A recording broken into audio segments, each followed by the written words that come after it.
One of the things that you're going to notice on a lot of man-made impoundments, especially the man-made impoundments that have decent water clarity, like water visibility over 3 feet, is you've got different populations of fish that do different things at different times.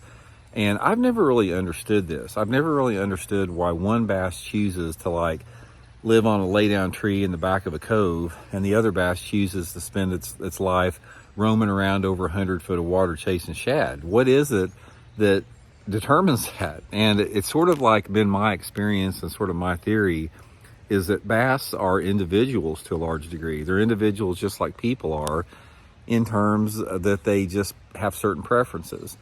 I'll give you guys a good example. This is a study that I heard done on a bass tagging study. This has been probably 20 years ago or so. There was just one study done where I think they tagged a half a dozen bass to monitor them over the course of a year.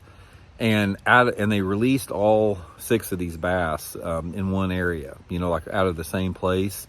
And out of the 6 bass, 2 of them, all they did is they moved about 300 yards away from where they were released, and they took up residence on some stumps and stuff like that, shallow cover, and they stayed within 100 feet of that particular stump or that lay down tree that was just right next to where they were released at for a year. They stayed right there. And I think at 1 or 2 of the bass, they sort of dispersed out and they went a few miles away.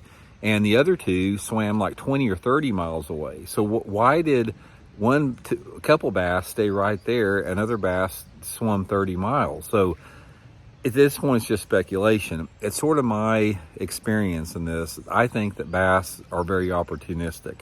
And if they swim down a particular area and they feel comfortable, like this area offers them good forage, good cover, they may be comfortable with that and they stay there. Other bass may not be as impressed by those areas and they keep looking for better, more suitable habitat for them, more suitable food sources. So that's one thing.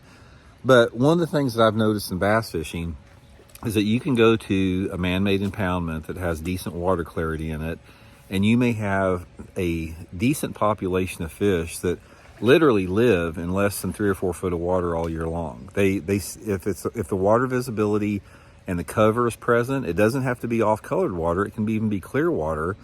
But if the cover is present and the food source is present, a lot of these fish will just live there. They'll live shallow all year long. And then you have other bass that sort of are in and out. They may be out in deep water during the daytime and they move up shallow at night at feed. Some bass use the mid depths. They're in that 5 to 10 foot range. Some bass are on the bottom deep, like in 25 or 30 foot of water, and other